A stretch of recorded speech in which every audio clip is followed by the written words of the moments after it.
বিচার আর এনআরসিতে ভয় পাবো না যেন সময় আছে এখনো এই বাংলা মাকে যেন জানবো আবার লড়বো আবার জিতবো আবার মাগি অত্যাচারী তুমি এবার সামনে রেখো খালি অভিষেক ব্যানার্জি অভিষেক ব্যানার্জি অভিষেক ব্যানার্জি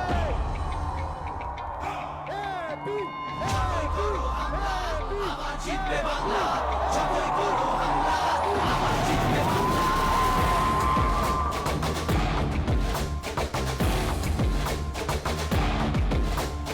সবাই করো হামলা আবার জিতবে বাংলা সবাই করো হামলা আবার জিতবে বাংলা আমরা হাঁটি নতুন পথে সামনে নতুন দিশা হারবে এবার ভোরের কাছে তোমার অমানিসা ভাগ করেছো ধর্ম দিয়ে ভাষার অপমানে লড়াই হলে জবাব দিতে এই বাংলাও জানে ঝড়ের মুখেও থাকবে খোলা উন্নয়নের জানলা জয় করো হামলা আবার জিতবে বাংলা জয় করো হামলা আবার জিতবে বাংলা অভিষেক ব্যানার্জি অভিষেক ব্যানার্জি আবার জিতবে বাংলা অভিষেক ব্যানার্জি অভিষেক ব্যানার্জি আবার জিতবে বাংলা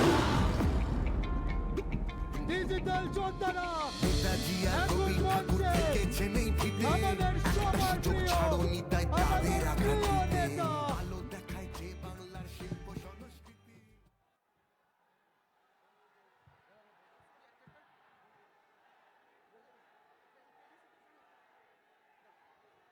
আচ্ছা, আমি অভিষেক বন্দ্যোপাধ্যায়কে সম্বর্ধনা জানানোর জন্য প্রথমেই আমাদের উত্তরীয় নিয়ে আমি প্রথমে মেমেন্টো নিয়ে ভাস্করদাকে ডেকে নিচ্ছি সামনে আসার জন্য। উত্তরীয় নিয়ে শ্রেয়া দিয়ে এসো, অর্ক এসো। শ্রেয়া পাণ্ডেও সম্বর্ধনা জানাচ্ছেন দাদাকে। আমি অর্ক ঘোষকে ডেকে নিচ্ছি, অর্ক ঘোষকে ডেকে নিচ্ছি দাদাকে, আমাদের ভাইস প্রেসিডেন্ট অর্ক ঘোষকে।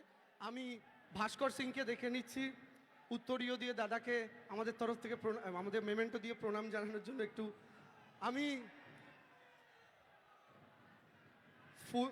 ফুল দিয়ে দাদাকে সম্বর্ধনা জানানোর জন্য আমাদের ভাইস প্রেসিডেন্ট ভৈরব চক্রবর্তীকে ডেকে নিচ্ছি, ফুল দিয়ে সম্বর্ধনা জানানোর জন্য ভৈরব চক্রবর্তীকে ডেকে নিচ্ছি। এবং সুন্দর একটি ফটো ফ্রেম দিয়ে দাদাকে সম্বর্ধনা জানানোর জন্য আমাদের দুই ভাইস প্রেসিডেন্ট রিয়াজ উদ্দিন এবং শুভরাজ সরকার দুজনকে ডেকে নিচ্ছি।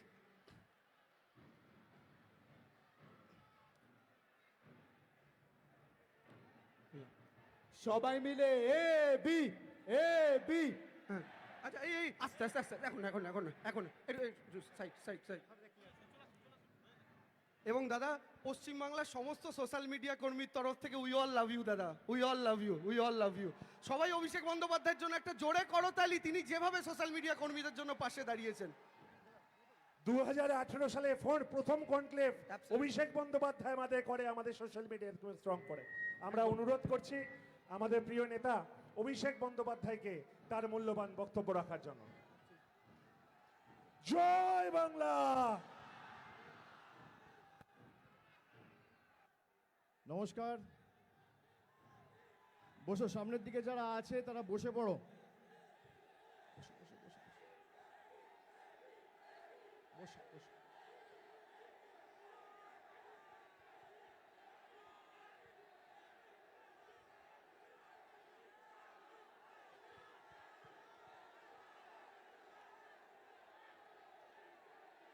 পেছনে যারা আছে তাদের দেখতে অসুবিধা হবে। বসে পড়ো, বসে পড়ো।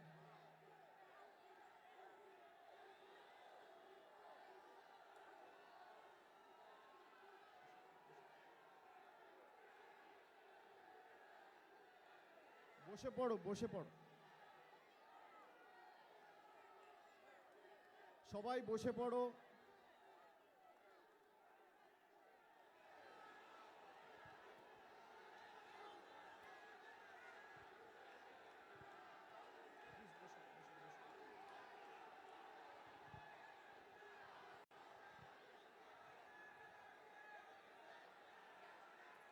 অনেক ধন্যবাদ, সবাই বসুন।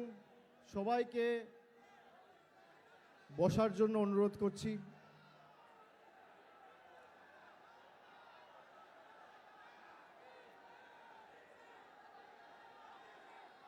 আমি সবাইকে অনুরোধ করছি শান্ত হয়ে বসুন।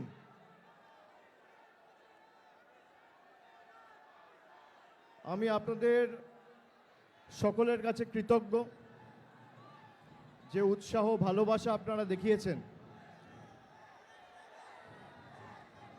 আমি সকলকে অনুরোধ করছি শান্ত হন, বসো বসো বসো বসো বসো বসো বসো বসো, সামনে অনেক লড়াই, বসো। আমি প্রথমেই আজকে জাতীয় যুব দিবসের শুভেচ্ছা সবাইকে, যারা দূর দূরান্ত থেকে আমাদের এই সভায় বা ডিজিটাল কনক্লেভে এসে সশরীরে উপস্থিত হয়েছেন এবং সকাল 9টা থেকে রেজিস্ট্রেশন শুরু হয়েছে। বসো বসো বসো,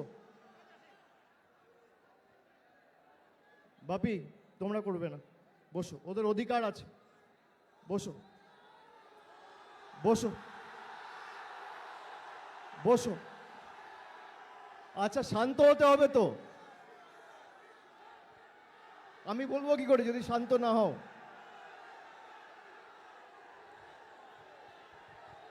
সবাইকে অনুরোধ করছি বসুন।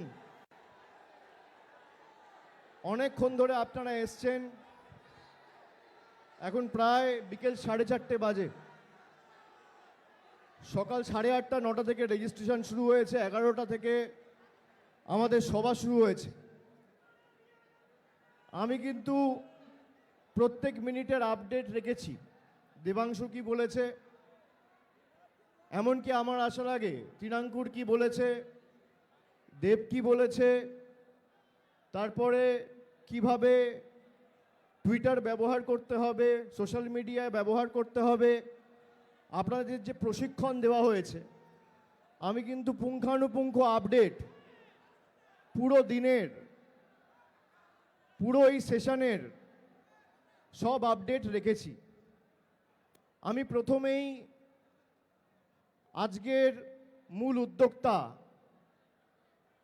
আমার সাথে স্টেজে রয়েছে ভাতৃপ্রতিম দেবাংশু এবং তৃণাঙ্কুর। আমি দুজনকে ধন্যবাদ জানাই তৃণমূল আইটি সেলের তরফ থেকে যারা এসছেন, ছাত্র পরিষদের যে সকল প্রতিনিধিরা এসে উপস্থিত হয়েছেন, বিভিন্ন স্তরের দলীয় পদাধিকারীরা এসছেন, আমি দেখতে পাচ্ছি নিচে বসে রয়েছেন। আমি সকলকে ধন্যবাদ জানাচ্ছি। এই প্রথম তৃণমূল কংগ্রেসের এত বড় একটা সোশ্যাল মিডিয়া ডিজিটাল কনক্লেভ আমরা আয়োজন করেছি, যেখানে সোশ্যাল মিডিয়া কি আজ থেকে 10 বছর আগে বা 15 বছর আগে সাধারণ মানুষ জানতেন না, বুঝতেন না, কিন্তু আজকের দিনে দাঁড়িয়ে সোশ্যাল মিডিয়া বা ডিজিটাল মিডিয়ার যে গুরুত্ব সেটা অপরিসীম। যারা এসছেন আপনারা সকলে জানেন যে এই যে আমাদের কর্মসূচি আমি বাংলার ডিজিটাল যোদ্ধা, অক্টোবর মাসে আমি যখন এই কর্মসূচির কথা ঘোষণা করেছিলাম, তখন আমাদের মূল উদ্দেশ্য ছিল বাংলার বিভিন্ন প্রান্ত থেকে এমন কিছু সৈনিকদের সামনের সারিতে নিয়ে এসে বাংলার কৃষ্টি সংস্কৃতির প্রকৃতপক্ষে যারা ধারক বাহক এবং সৈনিক হিসেবে কাজ করবে এবং যেভাবে বাংলার বিরুদ্ধে কুৎসা, বিভ্রান্তিকর প্রচার, ভিডিও, তথ্য ভারতীয় জনতা পার্টি বাংলাকে হেয় করার জন্য, ছোট করার জন্য, কলুষিত করার জন্য বিভিন্নভাবে টাকা পয়সা ছড়িয়ে ব্যবহার করেছে, তারা নিজেদের বুকের রক্ত দিয়ে ডিজিটাল ব্যারিকেড হয়ে দাঁড়িয়ে সেই চক্রান্ত এবং সেই প্রয়াসকে রুখবে। আজকে 3 মাসের মধ্যে আমি এত লোকের কাছ থেকে, এমনকি দলনেত্রী নিজে, তিনি গত সপ্তাহেও আলাদা করে আমাকে ফোন করে বলেছেন যে তৃণমূল কংগ্রেসের সোশ্যাল মিডিয়ার ছেলেরা এত ভালো কাজ করছে, আমরা সত্যিই সকলের কাছে অত্যন্ত কৃতজ্ঞ।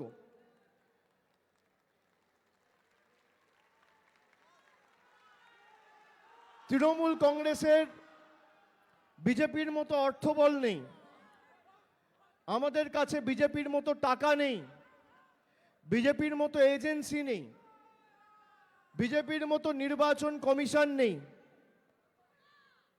বিজেপির মতো ইডি সিবিআই নেই, সংবাদ মাধ্যম সরকারের ইতিবাচক কাজ দেখায় না, বিচার ব্যবস্থার একাংশ আমাদের সাথে নেই, টাকা নেই, অর্থবল নেই, কেন্দ্রীয় এজেন্সি নেই, ইলেকশন কমিশন নেই, প্যারামিলিটারি ফোর্স নেই, কিন্তু আছে হাজার হাজার ডিজিটাল যোদ্ধা যারা মুখে রক্ত তুলে খেটে দলের জন্য প্রচার করে চলেছেন সারা দিন। আমি সকলকে অনুরোধ করব যে আগামী 100 দিন, আজকে জানুয়ারি মাসের 12 তারিখ, এই মাসে আর 18 দিন, আর ওদিকে ফেব্রুয়ারি, মার্চ, এপ্রিল, 100 থেকে 110 দিন আমাদের 1 ইঞ্চি জমি ছাড়া চলবে না, এমন মানসিকতা নিয়ে ধারাবাহিকভাবে প্রচার করতে হবে, লড়াই করতে হবে। একটু ফাঁক ফোকর থাকলে বিজেপি মানুষকে ভুল বোঝাবে। আমি কেন আজকে বলছি সোশ্যাল মিডিয়ার দায়িত্ব, গুরুত্ব অপরিসীম, তার কারণ আজ থেকে 50 বছর আগে কি 30 বছর আগে যেভাবে নির্বাচন হতো, এখন সেভাবে নির্বাচন হয় না। আগে সংবাদ মাধ্যমের একটা ভূমিকা ছিল, সংবাদপত্রের একটা ভূমিকা ছিল, গণতন্ত্রের চতুর্থ স্তম্ভ সংবাদ মাধ্যমকে বলা হতো। আজকে সেই সংবাদ মাধ্যমের প্রতিনিধিরা আপনারা দেখছেন বিজেপির মিছিলে হাঁটছে, স্লোগান দিচ্ছে। এর থেকে লজ্জাজনক কিছু হতে পারে না। আমাদের শুধুমাত্র সংবাদপত্র বা সংবাদ মাধ্যমের উপর ভরসা, আস্থা রাখলে চলবে না। সাংবাদিক বন্ধুদের আমি কোনো দোষ দিই না, তারা তাদের মতো নিশ্চিতভাবে তাদের যে হাউসের জন্য তারা প্রতিনিধি হিসেবে কাজ করছে, তারা খবর পাঠায়, কিন্তু তাদের হাতে কিছু থাকে না। যেটা বিজেপি দেখাতে চাইবে সেটাই সংবাদ মাধ্যম দেখাবে। বিশেষ করে 2014 থেকে 2026 এই 12 বছর আমাদের রাজ্য সরকারের যে ইতিবাচক কাজ, মমতা ব্যানার্জি সরকারের একাধিক যুগান্তকারী প্রকল্প, আপনি কোনো দিন কোনো প্রকল্পের প্রচার কোনো সংবাদ মাধ্যমে দেখতে পারবেন না। কিন্তু পান থেকে চুন খসলে মমতা ব্যানার্জি দায়ী, বরফ গলে জল হলে মমতা ব্যানার্জি দায়ী, পেঁয়াজের সাইজ ছোট হলে মমতা ব্যানার্জি দায়ী, আকাশে মেঘ করলে মমতা ব্যানার্জি দায়ী, রৌদ্রের তাপ বাড়লে মমতা ব্যানার্জি দায়ী, হঠাৎ করে বিদ্যুৎ চমকালে মমতা ব্যানার্জি দায়ী, হঠাৎ করে বৃষ্টি শুরু হলে মমতা ব্যানার্জি দায়ী, ঠান্ডা বাড়লে মমতা ব্যানার্জি দায়ী, গরম বাড়লে মমতা ব্যানার্জি দায়ী। এমন এক সময় আমরা এই কর্মসূচি নিয়ে এসেছি যেখানে সংবাদ মাধ্যম নয়, সমাজ মাধ্যমের ডিজিটাল যোদ্ধারাই বাংলার ধারক বাহক হিসেবে সঠিক প্রচারটা মানুষের কাছে করবে। আমরা কাউকে ছোট করি না, কিন্তু আমার কথা, আমাদের প্রদেশ, আমাদের রাজ্যে, আমাদের মাটির, আমাদের সরকারের সাফল্যের কথা যদি সংবাদ মাধ্যম, সংবাদ পত্রিকা না দেখায়, তাহলে আমাদের দায়িত্ব, সেই দায়ভার আমাদের কাঁধে তুলে নিয়ে মানুষের কাছে সঠিকভাবে সেটা উপস্থাপিত করা। এবার তার জন্য যে প্ল্যাটফর্মগুলো রয়েছে সোশ্যাল মিডিয়ায়, ফেসবুক রয়েছে, টুইটার যেটাকে এখন এক্স বলা হয়, হোয়াটসঅ্যাপ রয়েছে, ইউটিউব রয়েছে। আমি আপনাদের বলছি, আপনারা যারা আছেন, আপনাদের অনেকেরই মনে হয় কি প্রচার করব, কি বলবো। আমি প্রথমেই আপনাদের বলি, ব্যক্তির থেকে বড় পার্টি, ব্যক্তির থেকে বড় দল, ছোট খাটো মাঝারি সেজো মেজো নেতা, তাদের নামে জয়ধ্বনি না দিয়ে দলটাকে ভালোবেসে দলের নামে জয়ধ্বনি দেবেন। এবং আমাদের সরকারের যে ইতিবাচক প্রকল্প এবং প্রয়াসগুলো, সেগুলো যাতে সঠিকভাবে মানুষের কাছে তুলে ধরা হয়, তার দায়িত্ব নেবেন। আগে যেভাবে রাজনীতি হতো বা নির্বাচন হতো, সোশ্যাল মিডিয়ার তো কোনো গুরুত্ব ছিল না। এই যে আজকে আমি এখানে আসব, আপনারা কি করে জানলেন? কি করে জানলেন? কানে এসে কেউ বলেছিল? টিভিতে দেখিয়েছিল? খবরে ছেপেছিল? এটাই সোশ্যাল মিডিয়ার শক্তি। আপনারা যে এত লোক এসছেন এখানে, কি করে জানলেন আজকে তৃণমূলের সভা হবে, সেখানে এত লোক আসবে, ট্রেনিং দেওয়া হবে, বক্তব্য রাখা হবে? এটাই সোশ্যাল মিডিয়ার পাওয়ার। সেটাকে সঠিকভাবে ব্যবহার করতে হবে। বিজেপির অনেক অর্থবল আছে, কিছু চাইলে বিজেপি, আর সেটা অমিত শাহ নিজে বলেছে যে হাম লোগ জো চাহে वो करेंगे, सच को झूठ, झूठ को सच, चाहे अच्छा हो बुरा हो, कुछ भी दिखाएंगे। আমরা তো মিথ্যাবাদীর পার্টি নই। আমরা মিথ্যাকে সত্য বলে চালাতে পারবো না, আর সত্যকে মিথ্যা বলে চালাতে পারবো না। আমাদের আদর্শ রয়েছে, সংগ্রামের উপর মমতা বন্দ্যোপাধ্যায়ের আন্দোলনের উপর দল তৈরি হয়েছে। আমাদের নিজস্ব আদর্শের উপর আমরা দল করি। আমরা সত্যিকে মিথ্যা বলে আর মিথ্যাকে সত্যি বলে রটনাকে ঘটনা বানিয়ে দেখাতে পারবো না, যেটা বিজেপি করে। প্রতি মুহূর্তে বিজেপি কোথাও যদি কিছু পোস্ট করে, এটা আমাদের সকলের দায় দায়িত্ব, সেটা টুইটার হোক, ফেসবুক হোক, ইউটিউব হোক, সঙ্গে সঙ্গে সেটা ক্রস চেক করে সেটা কাউন্টার করা। আপনারা দেখেছেন 2019-এ ওরা কিভাবে ফেক ভিডিও চালাতো, বাংলাদেশের ভিডিও চালাতো বাংলার ভিডিও বলে। এখন চালাতে পারে না, তার কারণ এই যে এত লোক রয়েছে, ল্যাজে গোবরে করার জন্য যোদ্ধারা প্রস্তুত রয়েছে।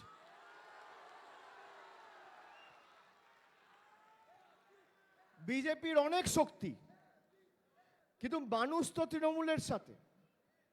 আপনাদের মতো হাজার হাজার যোদ্ধা যদি থাকে, কটা অঞ্চল আছে বাংলায়? 3343। ওয়ার্ড কত? আরো 3000, 1860 নইলে 1840টা ওয়ার্ড। তো 3000 আর 3343 মানে আমি ধরলাম অ্যাপ্রক্সিমেটলি 6500। আরে এক একটা ওয়ার্ডে আর এক একটা অঞ্চলে যদি তৃণমূলের প্রতিনিধি থাকে, যে তারা কাউন্টার করবে এবং ইতিবাচক প্রচার করে এই ওয়ার্ডে এবং এই অঞ্চলে কি কাজ হয়েছে সেটা মানুষের সামনে উপস্থাপিত করবে, তাহলেই তো এদেরকে অনুবীক্ষণ যন্ত্র দিয়ে খুঁজতে হবে। আমাদের সেই কাজটা করতে হবে। যারা ফেসবুকে পোস্ট করেন, এমন কিছু সস্তায় লাইক পাওয়ার, সস্তায় শেয়ার করার জন্য পোস্ট করবেন না। কিছু নেতা আছে যখন বক্তব্য রাখে, সস্তায় তালি পাওয়ার জন্য 2-4টে আলটপকা মন্তব্য করে। সেরম কোনো পোস্ট যে 4টে বাড়তি আমি লাইক পাবো বা 5 জন বাড়তি শেয়ার করবে, এটা ভেবে করবেন না। এটা আমার একান্ত অনুরোধ। যুক্তি দিয়ে কাজ করতে হবে। আমাদের কাছে তো যুক্তি রয়েছে। আমরা যুক্তি, তথ্য, পরিসংখ্যান দিয়ে মানুষের কাছে সত্য তুলে ধরব। আমি শুনছি বিজেপি নাকি বিভিন্ন বিধানসভায় তৃণমূল কংগ্রেসের নেতাদের বা তৃণমূল কংগ্রেসের যেখানে বিধায়ক রয়েছে বিশেষ করে, সেখানে তারা চার্জশিট রিলিজ করবে যে তৃণমূল কোথায় ব্যর্থ। সাধারণ মানুষেরও জানা উচিত, আপনাদেরও জানা উচিত। এই যে আমরা বলি 2 লক্ষ কোটি টাকা কেন্দ্র সরকার আটকে রেখেছে, বাংলায় সব মিলিয়ে 294টা বিধানসভা রয়েছে। 294টা বিধানসভা মানে একটা বিধানসভার 680 কোটি টাকা এই নরেন্দ্র মোদীর সরকার গায়ের জোরে আটকে রেখেছে। বাংলায় বুথ কত আছে? 80,000 বুথ। 80,000 বুথ মানে এক একটা বুথের 2.5 কোটি টাকা, যেটা বাংলার ন্যায্য পাওনা কেন্দ্র সরকার আটকে রেখেছে। মানুষকে গিয়ে বলুন যে এই 2.5 কোটি টাকা যদি দিল্লি থেকে বাংলায় আসে, আজকে যদি বিজেপির 12টা সাংসদ না জিতে বিজেপি 4 বা 5 থাকতো, বাংলায় এসআইআরও হতো না, আর বাংলার মানুষকে লাইনে দাঁড়িয়ে আত্মঘাতী হতে হতো না।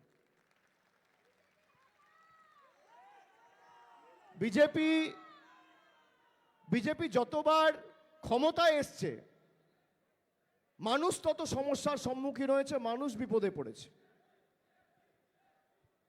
দেখুন, বিজেপি 303 থেকে 240-এ যেই নেমেছে সঙ্গে সঙ্গে জিএসটি নামাতে বাধ্য করেছে। এগুলো মানুষকে বলবেন না? আজকে আমরা 15 বছর ক্ষমতায়, আর কেন্দ্র প্রায় 11-12 বছর ক্ষমতায়। কেন্দ্র রিপোর্ট কার্ড কোথায়? যারা চার্জশিট পেশ করছে বাংলার জন্য, ক পয়সা নরেন্দ্র মোদীর সরকার গত 10 বছরে বাংলা থেকে তুলে নিয়ে গেছে আর কত টাকা বরাদ্দ করেছে, তার তালিকা কে ছাড়বে? শ্বেতপত্র কে প্রকাশ করবে? যারা ডিজিটাল কর্মী রয়েছেন, আমি আপনাদের বলবো, রাস্তাঘাটে তৃণমূলের কর্মী নেতারা যেমন প্রচার করছে,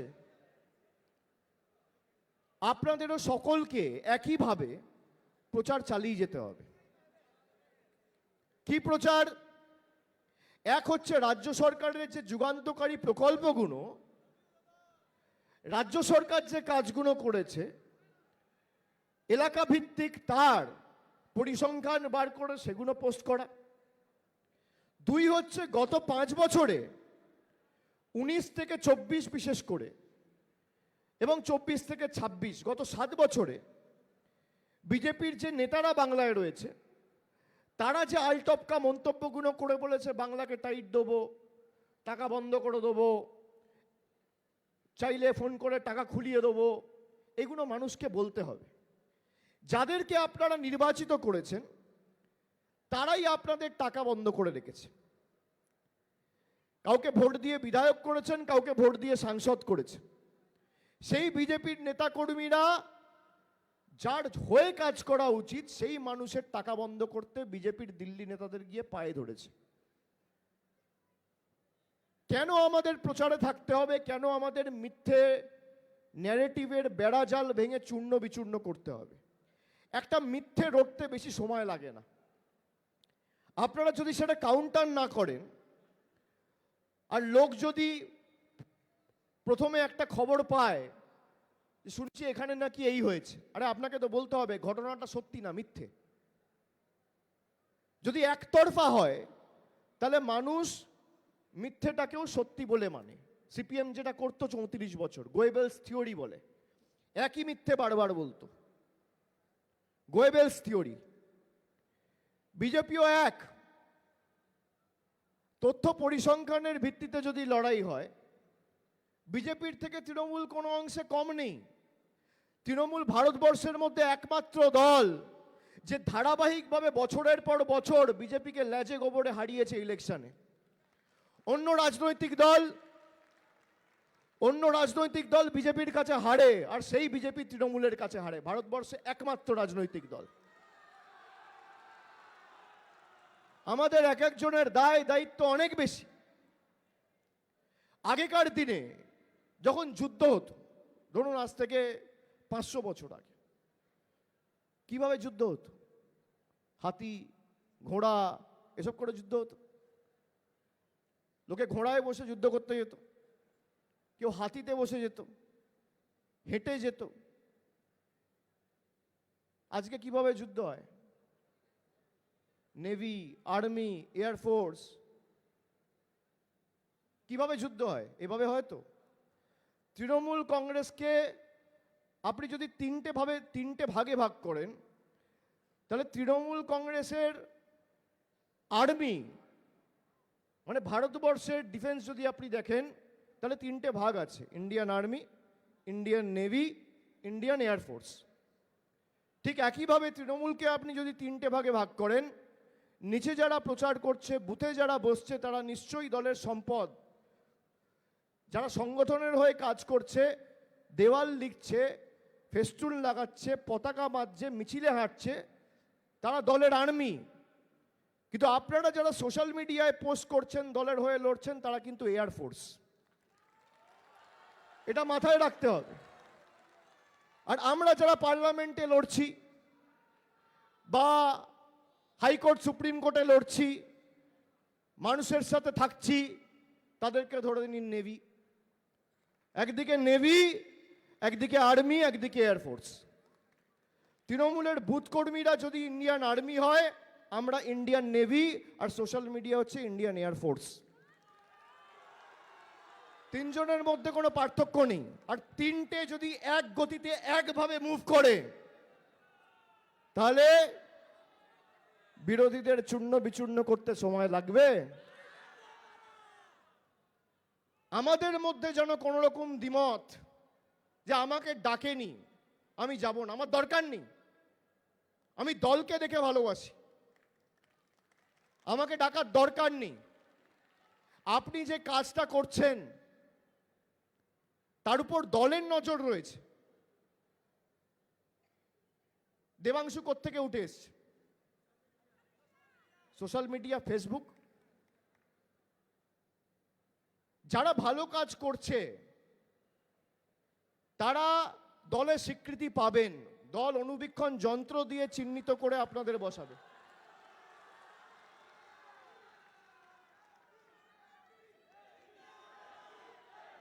কোনো চিন্তা করার দরকার নেই।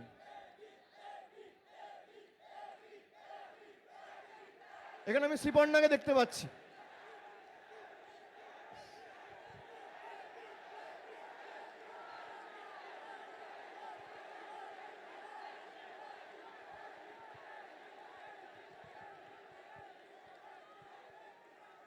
বিজেপির যে অভিসন্ধি, বিজেপির যে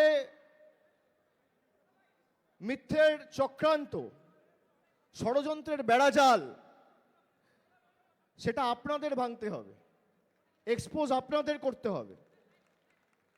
দেখুন, আমি যদি একটা ছোট্ট ঘটনা বলি, যেমন আরজি করের সময় সিপিএম বিজেপি মিলিয়ে যে সমস্ত খবর রটালো, সংবাদ মাধ্যম পরে দেখিয়েছে, আগে সোশ্যাল মিডিয়াতে রটিয়েছে। কি আমি ভুল বলছি? পোস্টমর্টেমই হলো না, বললো মেয়েটার কলার বোন ভেঙে গেছে, পেলভিস বোন ভেঙে গেছে। আগে রিপোর্টের জন্য তো ওয়েট করুন। এবার যেহেতু পর্যাপ্ত পরিমাণে কাউন্টার হয়নি, একতরফা এরা ন্যারেটিভ বিল্ড করলো। আমরা প্রথম দিন থেকে বলেছি যে কেস যদি চায় সিবিআই নিক, কারো কোনো আপত্তি নেই। আজকে প্রায় 1.5 বছর হলো সিবিআই তদন্ত করছে। যে ছেলেটাকে একদিনে মমতা ব্যানার্জি ধরেছিল, 1.5 বছর ধরে সিবিআই তার বাইরে আর কাউকে অ্যারেস্ট করতে পারেনি। যেটা আমরা 24 ঘন্টায় করেছি, সেটা ওদের করতে প্রায় 16 মাস লেগেছে। কিন্তু এই যে একতরফা মিথ্যে কথা বলার ন্যারেটিভ, বাংলাদেশের ভিডিও চালিয়ে বলছে মালদায় হয়েছে, বাংলাদেশের ভিডিও চালিয়ে বলছে মুর্শিদাবাদে হয়েছে। এগুলো আমাদের, এদের যে প্রকৃত স্বরূপটা, এটা উন্মোচিত করতে হবে। কেন এদেরকে বাংলা বিরোধী বলি? এই যে আজকে বাংলাদেশ নিয়ে এত কথা বলছে, আরে আপনি বলুন তো, বাংলাদেশ নিয়ে এখনো পর্যন্ত দেশের বিদেশমন্ত্রী, স্বরাষ্ট্রমন্ত্রী, দেশের প্রধানমন্ত্রী, রাষ্ট্রপতি, এই যে একের পর এক হিন্দু ভাইদেরকে হত্যা করা হয়েছে, একটা টুইট করেছে তাদের পরিবারের প্রতি সমবেদনা জানিয়ে? তারা হিন্দুর ধারক বাহক। গীতা পাঠ অনুষ্ঠানে একজন গরিব ছেলে চিকেন প্যাটিস বিক্রি করছে বলে উত্তম মাধ্যম তাকে পেটানো হচ্ছে। এটা আমাদের দায়িত্ব নয় মানুষকে বলা যে যে দল 70টা আসন নিয়ে একজন চিকেন প্যাটিস বিক্রেতাকে উত্তম মধ্যম মারে, সে দল যদি আজকে ক্ষমতায় থাকতো তাহলে বাঙালির উপর কি অত্যাচার করত? আমাদের বাংলাদেশি বলে দাগিয়ে দেওয়া হচ্ছে, আমাদের অস্তিত্ব অস্বীকার করা হচ্ছে। আজকে এসআইআর ঘোষণা হওয়ার পর থেকে কম করে এখনো পর্যন্ত 78 জন মারা গেছে, আজকেও একজন মারা গেছে। আমরা এই কারণে এসআইআর এর বিরোধিতা করেছিলাম। অপরিকল্পিত নোটবন্দি, অপরিকল্পিত লকডাউন, অপরিকল্পিত এসআইআর, সব অপরিকল্পিত। যারা ভোট দিয়ে দেশের প্রধানমন্ত্রী নির্বাচিত করেছে তারা অবৈধ, আর দেশের প্রধানমন্ত্রী বৈধ। আমরা যদি সবাই অবৈধ হই তাহলে দিল্লিতে বসে যে দেশ চালাচ্ছে সেও অবৈধ। তাদের যুক্তিতেই তো তারা অবৈধ। মানুষ ভোট দিয়ে তাদের নির্বাচিত করেছে। দেশের স্বরাষ্ট্রমন্ত্রী অবৈধ, প্রতিরক্ষা মন্ত্রী অবৈধ, রাষ্ট্রপতি অবৈধ। কেন? এই সাংসদরা রাষ্ট্রপতি নির্বাচিত করে। রাজ্যপাল অবৈধ, সব অবৈধ। মানুষ অবৈধ আর বিজেপির নেতারা বৈধ। কোথাও যদি কোনো খবর পান কোনো মানুষের অসুবিধা হচ্ছে, আপনাদের তরফ থেকে সেই বুথে যোগাযোগ করার ব্যবস্থা করুন, সেই ক্যাম্পে নিয়ে যান। আমাদের প্রত্যেকটা অঞ্চলে ওয়ার্ডে ক্যাম্প রয়েছে।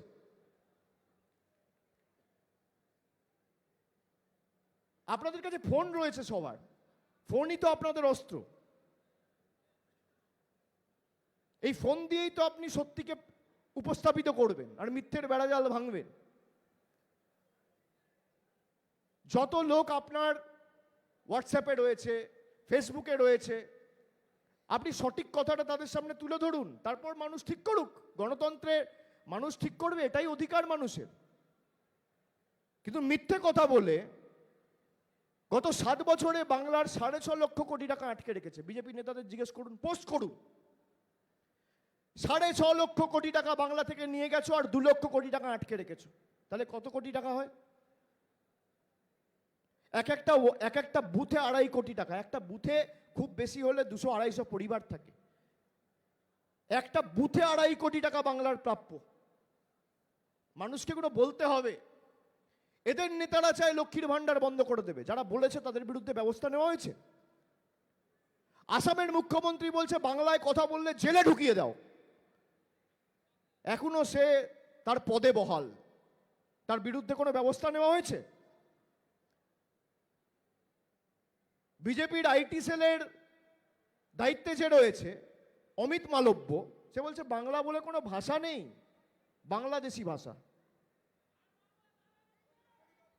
ঈশ্বরচন্দ্র বিদ্যাসাগর না থাকলে না নরেন্দ্র মোদী আর অমিত শাহ নিজের নামটাও লিখতে পারতো না, বর্ণ পরিচয়। আমাদের ভাষা শেখাবে। রামমোহন রায়কে বলছে ব্রিটিশদের দালাল। আজ স্বামী বিবেকানন্দর 164তম জন্ম জয়ন্তী 163তম হবে, 164তম জন্মদিবস, জন্মবার্ষিকী 163তম। সেই স্বামী বিবেকানন্দকে বিজেপির নেতা সুকান্ত মজুমদার বলছে অজ্ঞ বামপন্থী প্রোডাক্ট।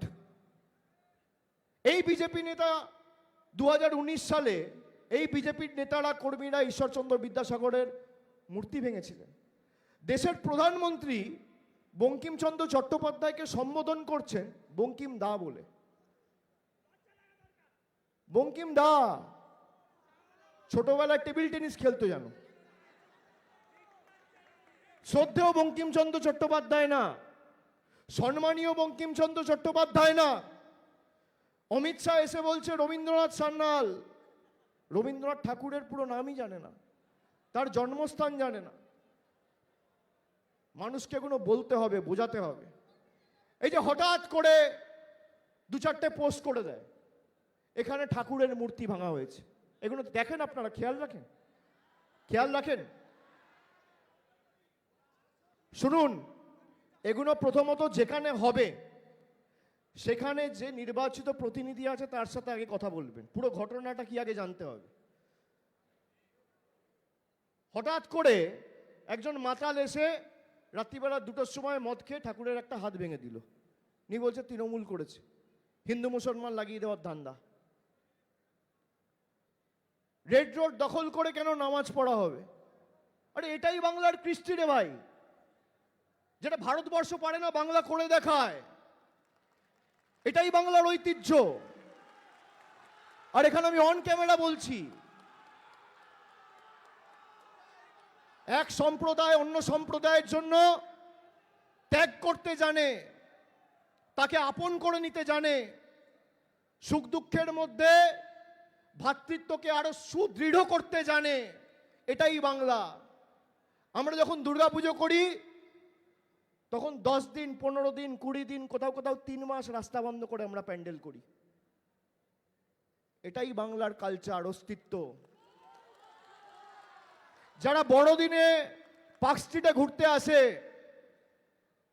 জিজ্ঞেস করেছেন ধর্ম কজন? খ্রিস্টান কজন? হিন্দু কজন? মুসলমান?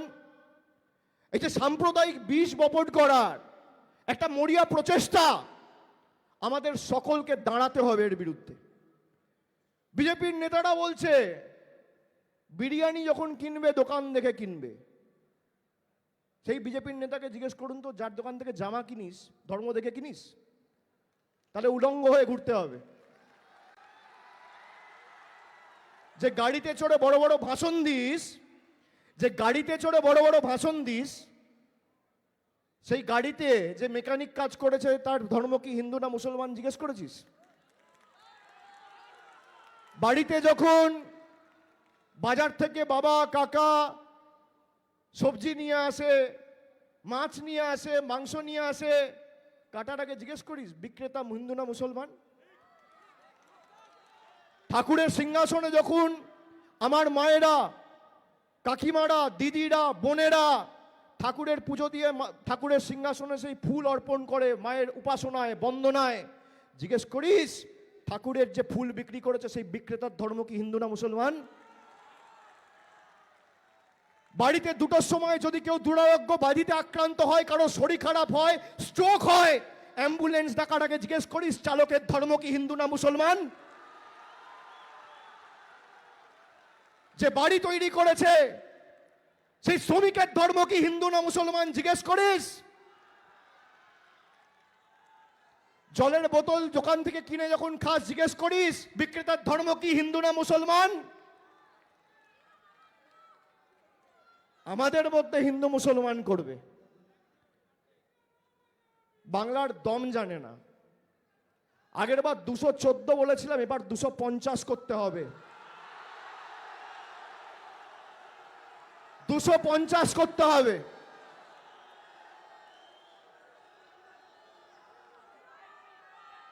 সত্তরটা এমএলএ নিয়ে কে চিকেন রোল বিক্রি করবে, কে চিকেন প্যাটিস বিক্রি করবে, কে ফিশ ফিঙ্গার বিক্রি করবে, কে এগ রোল বিক্রি করবে? বিজেপির নেতারা ঠিক করবে এই বাংলায়? হ্যাঁ, গীতা পাঠ অনুষ্ঠানে একজন সংখ্যালঘু ভাইকে মারছে চিকেন প্যাটিস বিক্রি করছে বলে। গীতা পড়েছে এরা কোনোদিন? আমি এটা অনেক জায়গায় বলেছি, এই শ্লোকটা আপনারা দেখুন, এটা মানুষকে বলুন। যারা হিন্দু ধর্মের ধারক আর বাহক বলে নিজেদের দাবি করে, একটা মন্ত্র বলতে পারবে? নিজেদের মেরুদণ্ড বিক্রি করতে হিন্দু সাহায্য, আমাদের হিন্দুত্ব শেখাবে। আমরা স্বামীজির হিন্দুত্বে বিশ্বাস করি, যোগী আদিত্যনাথের হিন্দুত্বে নয়। আজকে স্বামীজির জন্ম জয়ন্তীতে, জন্ম দিবসে তার আদর্শকে স্মরণ করে চলার অঙ্গীকারবদ্ধ আমাদের হতে হবে আজকের দিনে। যে স্বামী বিবেকানন্দ হিন্দু ধর্মের নাম বিশ্ব দরবারে বিশ্ববন্দিত করেছিল, সেই স্বামী বিবেকানন্দর আদর্শে আমরা চলি। বিজেপির নেতাদের কাছে আমাদের সার্টিফিকেট নিতে হবে না, কিন্তু আপনারা আপনাদের কাজটা করবেন। কোথাও বুথের নেতা কিছু করলো কি করলো না দেখার দরকার নেই। আপনাকে আজকে 12 তারিখ, কালকে 13, 14 ছেড়ে দিন, দুদিন পর 15 তারিখ থেকে আগামী 5 দিন আপনারা কিভাবে সোশ্যাল মিডিয়ায় লড়বেন, 5 দিনের প্ল্যান যেন সবার কাছে থাকে। আবার 20 তারিখ, 15, 16, 17, 18, 19, 5 দিন হয়ে গেল। আবার 20 তারিখ, 20, 21, 22, 23, 24, আগামী 5 দিনের প্ল্যান তৈরি করতে হবে। 100 দিন সময় থাকলে এরকম 20 বার প্ল্যান তৈরি করে আগামী 100 দিনের আমাদের টাইমলাইন আমাদের সবাইকে তৈরি করতে হবে, যে প্রত্যেক ঘন্টায় প্রত্যেক জায়গায় গিয়ে যেখানে আমাদের বিরুদ্ধে পোস্ট করা হচ্ছে, আমাদের ছোট করে দেখানো হচ্ছে, মমতা বন্দ্যোপাধ্যায়ের নামে মিম তৈরি করা হচ্ছে। আচ্ছা, মমতা বন্দ্যোপাধ্যায়কে ছোট করতে গিয়ে মা শারদাকে ব্যঙ্গ বিদ্রুপ করছে এই বিজেপি। তুই গালাগালি দে, আমাদের দে, মা শারদাকেও ছাড়ছে না। তো এদের প্রকৃত স্বরূপটা মানুষকে দেখাতে হবে, মানুষের কাছে তুলে ধরতে হবে, যে আমি আগামী 5 দিনে গঠনমূলকভাবে কিভাবে কোথায় আমার কাউন্টার করা উচিত, কোন পোস্টে বিজেপির নেতারা গিয়ে পোস্ট করছে, বিজেপির কর্মীরা গিয়ে পোস্ট করছে, টাকা ছড়াচ্ছে, অর্থবল বনাম জেদের লড়াই। আজকে যে উৎসাহটা দেখিয়েছেন সেটা আমি ফেসবুকে, টুইটারে আর ইনস্টাগ্রামে দেখতে চাই আগামী 100 দিন। আজকে যে উন্মাদনা উদ্দীপনা দেখিয়েছেন সেটা আমি ফেসবুকে, টুইটারে আর ইনস্টাগ্রামে দেখতে চাই আগামী 100 দিনে।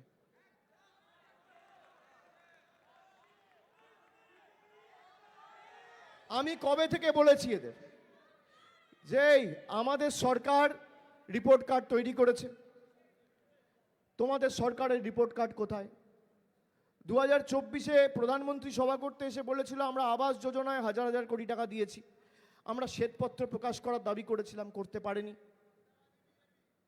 আজকে বলছি এসআইআর হোক আর এফআইআর হোক, ইডি হোক বা সিবিআই হোক, জিতবে তো তৃণমূল। আর তোমাদের 50-এর নিচে নামাবো, 50-এর নিচে। কিন্তু আমাদের কর্মীদের শপথ নিতে হবে। আমি অনুরোধ করব, কেউ অশালীন ভাষা ব্যবহার করবেন না, ওদের আর আমাদের মধ্যে কোনো পার্থক্য থাকবে না। ওদের নেতারা মঞ্চ থেকে মহিলাদের গালাগালি দেয়, আমরা যেন শালীনতার গণ্ডির মধ্যে থেকে কাজ করি। আমরা যুক্তি নিয়ে কাজ করব, সঠিকভাবে যুক্তি উপস্থাপিত করব। এরা যত চেষ্টা করুক, যত ক্ষমতা আছে প্রয়োগ করুক। মমতা বন্দ্যোপাধ্যায় কি জিনিস এরা তো চেনে না, তৃণমূল দলটাকে আন্ডার এস্টিমেট করেছে। হঠাৎ করে যখন ইচ্ছা হবে ইডি পাঠাবে, একদিকে ইডি পাঠিয়ে বিরোধী নেতাদের কণ্ঠরোধ করো, আর একদিকে ইলেকশন কমিশন মানে ইসিকে দিয়ে মানুষের মৌলিক অধিকার কেড়ে নাও। একদিকে ইডি আর একদিকে ইসি, আর অন্যদিকে মা মাটি মানুষ। ইডি ইসি ভার্সেস মা মাটি মানুষ।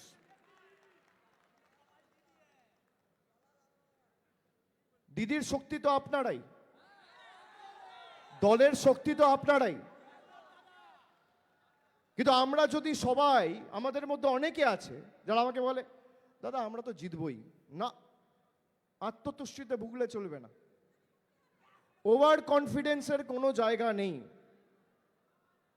আমি জিতব, কিন্তু আপনারা যদি সবাই মিলে খাটেন, পরিশ্রম করেন, 100% দেন, তাহলে বিজেপিকে 50-এর নিচে আমরা নামাবো।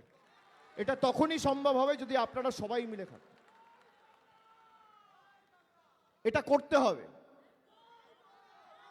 এদেরকে উচিত শিক্ষা দিতে হবে। আমি আপনাদের ছোট্ট একটা তথ্য দিচ্ছি। এই যে আইপ্যাকের অফিসে রেড হলো, আপনারা দেখেছেন সবাই, আজ থেকে 2-3 দিন আগে।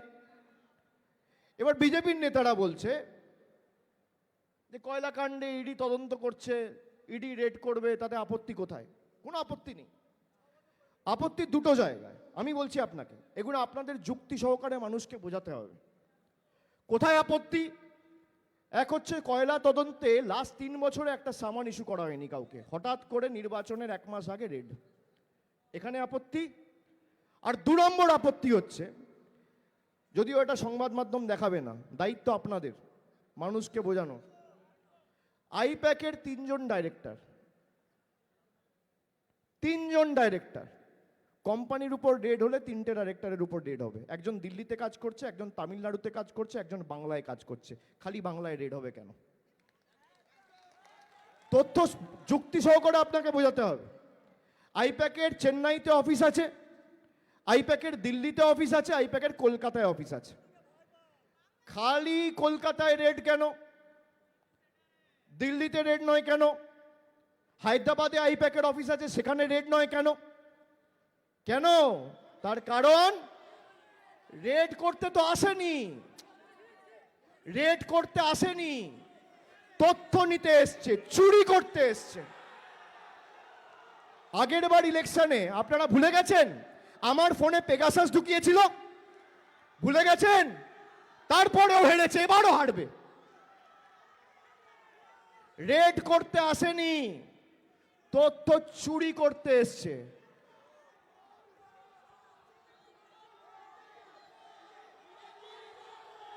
যদি রেড করতে যেতেন তাহলে হায়দ্রাবাদের অফিসেও রেড হতো, দিল্লির অফিসেও রেড হতো, আর আইপ্যাকের অন্য যারা ডিরেক্টর আছে, একটা কোম্পানিতে রেড করলে যতজন ডাইরেক্টর আছে তার বাড়িতে রেড করতে হবে। আর যদি কোম্পানির ডিরেক্টর স্পেসিফিক রেড হয় তাহলে আপনি আইপ্যাকের অফিসে কেন গেছেন? আইপ্যাকের অফিসে গেছেন মানে আইপ্যাক জড়িত। আইপ্যাক জড়িত থাকলে আইপ্যাকের আরো 5টা অফিস আছে, সেখানে রেড হয়নি কেন? খালি বাংলায় কেন? এগুলো যুক্তির মাধ্যমে মানুষকে বোঝাতে হবে। যুক্তি আমাদের অস্ত্র, ফোন আমাদের অস্ত্র। ফেসবুক লাইভ করুন, মানুষকে বোঝান। বিজেপির নেতারা যখন টাকা নেয়, ক্যামেরায় ধরা পড়ে, তখন ইডি দেখতে পায় না, চোখ কানা হয়ে যায় না? যারা বিজেপিতে গেছে সব দোয়া তুলসী পাতা হয়ে গেছে। আর যারা বিজেপির বিরুদ্ধে লড়ছে তারা সবাই খারাপ, তারা সবাই চোর, আর তুমি সাধু।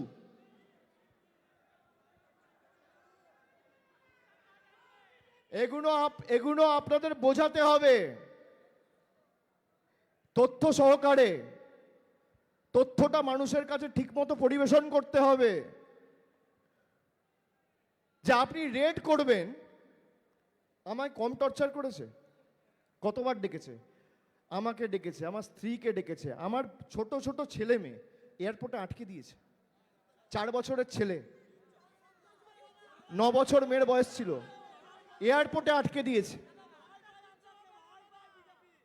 দিল্লিতে ডেকেছে, দিল্লিতে গেছি। কলকাতায় ডেকেছে, কলকাতায় গেছি। সিবিআই ডেকেছে, গেছি। ইডি ডেকেছে, গেছি। কি ভাবেন যে আমরা ইডি সিবিআই ডাকবে ভয় পেয়ে যাব? তৃণমূলকে যত চমকাবেন তৃণমূল তত শক্তিশালী হবে। আমাদের ধমকে চমকে লাভ নেই। সবার তো মেরুদণ্ড থাকে না। পরের জন্মে আপনি চেষ্টা করে দেখতে পারেন। এই জন্মে তো নেত্রী হিসেবে মমতা বন্দ্যোপাধ্যায় যতদিন বেঁচে থাকবো ততদিনই থাকবে। গলা কেটে দিলেও জয় বাংলা বেরোবে, গলা কেটে দিলেও জয় বাংলা বেরোবে, তৃণমূল কংগ্রেস জিন্দাবাদ বেরোবে। দল তো মায়ের মতো। আচ্ছা, আপনার মাথার উপর যদি কেউ বন্দুক ঠেকিয়ে বলে, এই শোনো, কাল থেকে তোমার মা না, তোমার মা নয়, এই মহিলা তোমার মা, আপনি মানবেন? দল তো আমার মা। আমরা যেখানে যেটুকু কাজ করার সুযোগ পেয়েছি, পরিচিত হয়েছে, তো দলের জন্য। দলের সাথে বিশ্বাসঘাতকতা, যারা বিশ্বাসঘাতকতা করে গেছে তারা ধোয়া তুলসী পাতা। ইডি সিবিআই লাগিয়ে কোনো লাভ নেই। মমতা বন্দ্যোপাধ্যায় জিনিসটা কি, সিপিএম এর থেকে ক্লাস নিয়ে আসুন। বিজেপির নেতাদের বলবো, ক্লাস নিয়ে আসুন। 34 বছরের জগদ্দল পাথরকে ভেঙে চূর্ণ বিচূর্ণ করেছে। সিপিএম এর বোম বন্দুকের কাছে মাথা নত করেনি। আপনি তো কোন ছাড়? বোম বন্দুকের কাছে মাথা নত করেনি। হাত, পা, কনুই, হাঁটু সব ভেঙে দিয়েছে, তাও মাথা নত করেনি। আর আপনি ভাবছেন ইডি সিবিআই গিয়ে পাঠিয়ে মমতা ব্যানার্জিকে দুর্বল করব। ইডি সিবিআই এর সাথে বা এরা যে ভাষায় বোঝে, আমি বলবো মমতা বন্দ্যোপাধ্যায় সঠিক ভাষায় জবাব দিয়েছে। বাংলার অন্য রাজ্য এক নয়। অন্য জায়গায় কি করবেন? আপনি রেড করবেন, তারপর ভয় দেখাবেন, তারপর বলবে লুকি লুকি ডিল করে এই তুমি আমার দলে চলে আসো, ইডি সিবিআই আর তোমাকে ছোবে না। যেমন এখানে এত নেতা আপনারা দেখেছেন যারা গেছে, সবার রাস্তা ক্লিয়ার, ডবল ইঞ্জিন সরকার, মানে এখানেও চুরি করবে আর দিল্লিতেও চুরি করবে। দিল্লির ইডিসিবিআইও টাচ করবে না, আর যেখানে এরা ক্ষমতায় আছে স্টেট পুলিশও টাচ করবে না।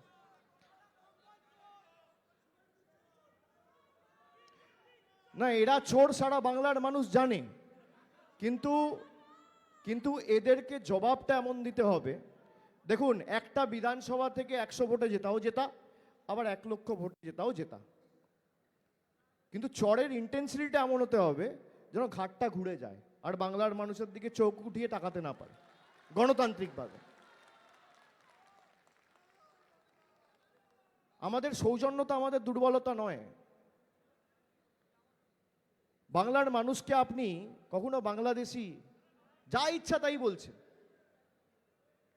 যা ইচ্ছা তাই। যার 2002 সালে ভোটার লিস্টে নাম রয়েছে, গায়ে ধাক্কা দিয়ে বিএসএফ পাঠিয়ে দিচ্ছে বাংলাদেশ। আমরা আইনি লড়াই করে তাদেরকে দেশে ফিরিয়ে আনছি। এরকম ভুড়ি ভুড়ি ঘটনা। কালকে আমি খবর পেয়েছি সাগরের 13টা ফ্যামিলিকে জোর জবরদস্তি বাংলাদেশে পাঠিয়ে দিয়েছে বাইরে কাজ করতে। আমি পরিবারের সাথে যোগাযোগ করেছি, বলেছি কেউ চিন্তা করবেন না, আমরা ফিরিয়ে আনবো। আমরা যতদিন বেঁচে আছি আপনারা করতে পারবেন না। আজকে আমরা এই যে রাজ্য সরকার যে কাজগুলো করছে, সোশ্যাল মিডিয়ার যারা প্রতিনিধিরা রয়েছেন, আপনাদের দায়িত্ব কি? যে এত অর্থনৈতিক সমস্যা, প্রতিকূলতা, তার মধ্যেও মমতা বন্দ্যোপাধ্যায় রাস্তা করছে, নিজের তহবিল থেকে, রাজ্যের তহবিল থেকে বাড়ি দিচ্ছে, লক্ষ্মীর ভাণ্ডার দিচ্ছে। লক্ষ্মীর ভাণ্ডার দিতে রাজ্যের খরচ হয় প্রতি বছর 27,000 কোটি। এর মধ্যে বিজেপির কোনো অবদান নেই। প্রধানমন্ত্রী গ্রাম সড়ক যোজনা রাজ্য সরকার দেয় 40%, কেন্দ্র সরকার দেয় 60%। 4 বছর ধরে টাকা আটকে রেখে দিয়েছে। মমতা বন্দ্যোপাধ্যায় বলেছে তোমার টাকা লাগবে না, আমি তোমাদের কাছে মাথা নত করবো না। আমাদের রাজ্যের কোষাগার থেকে আমরা 8,000 কোটি টাকা খরচা করে 20,000 কিলোমিটার রাস্তা করার সংকল্প করেছি। গত বছর 12 লক্ষ পরিবারকে তাদের মাথায় ছাদের ব্যবস্থা করে দিয়েছে আমাদের সরকার, কেন্দ্রের কোনো রকম সাহায্য সহযোগিতা ছাড়া। এগুলো বাংলার মানুষকে কাছে আপনারা পোস্ট করবেন। আরে আপনার এলাকায় যে কটা মানুষ বাড়ি পেয়েছে, এই যে পথশ্রীতে রাস্তা হচ্ছে, যান মানুষের প্রতিক্রিয়া নিন, টেস্টিমোনিয়াল বানান, বানিয়ে পোস্ট করুন। মানুষের বিজেপি সম্পর্কে কি ধারণা মানুষকে বোঝান। আমি যখন নবজোয়ারে গেছি, আমার সব থেকে বড় শিক্ষা, মানুষ জানে না যে আমার বাড়ির টাকা রাজ্য দেয় না কেন্দ্র দেয়, কত টাকা রাজ্য দেয়, কত টাকা কেন্দ্র দেয়, মানুষ জানে না।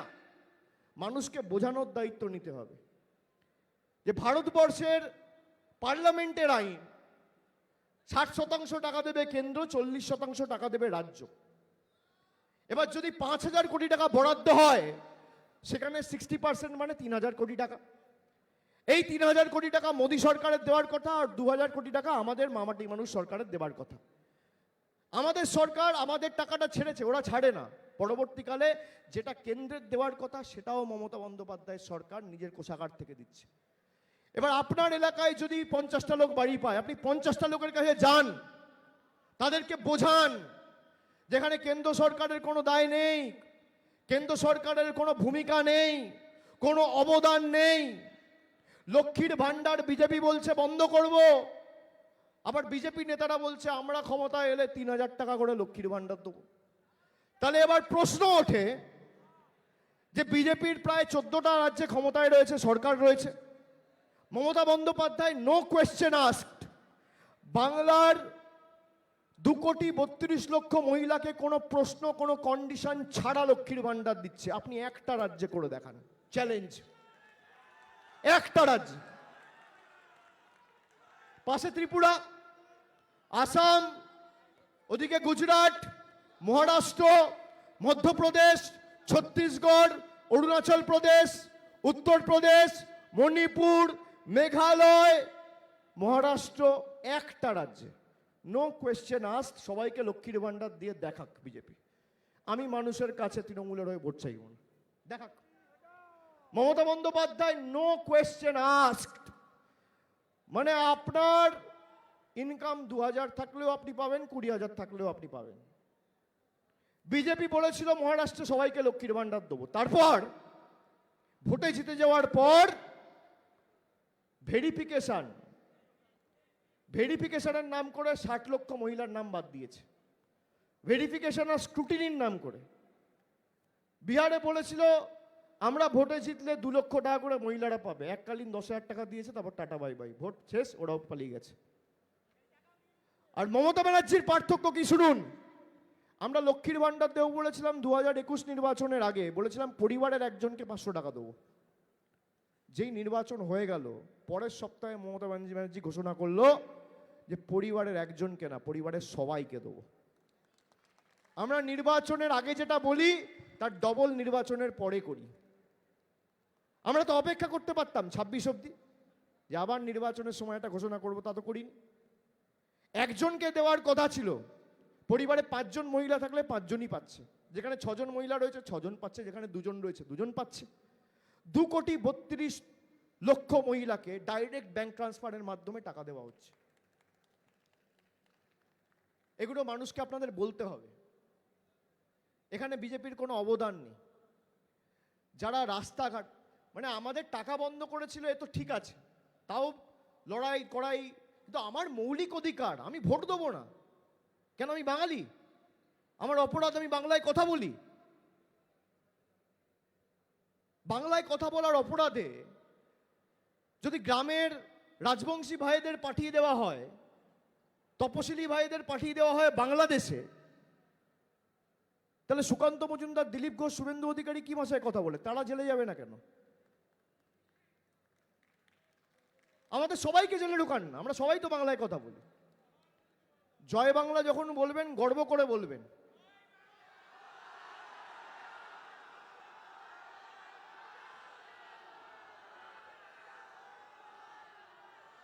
যারা ধর্মের নামে ভাবছেন বিজেপি হিন্দু ধর্মের রক্ষাকর্তা, এই বিজেপির এজেন্সি দুর্গাপুজোর ক্লাবগুলোর পিছনে ইনকাম ট্যাক্সকে লেলিয়ে দিয়েছে। এই বিজেপির নেতারা মা দুর্গার বংশ পরিচয় নিয়ে প্রশ্ন তুলেছে। এগুলো মাথায় রাখবেন। এই বিজেপির নেতারা আমাদের অপমান করেছে। কি এত আপনার তারা? 2024 থেকে আপনি করতেন, নির্বাচন হয়েছিল জুন মাসে, আপনি জুলাই থেকে এসআইআর করতেন, কোনো নির্বাচন ছিল না, কেউ তো বারণ করেনি। নভেম্বর মাস থেকে এসআইআর, ডিসেম্বর থেকে এসআইআর চালু, আর ঘোষণা হবে ইলেকশন ফেব্রুয়ারিতে। আজকে এই যে এত লোক মারা গেল, এর দায় কার?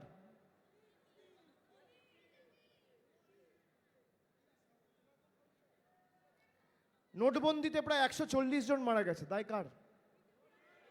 কালো কৃষক আইনের কারণে 700 জন কৃষক আত্মহত্যা করেছে, দায় কার?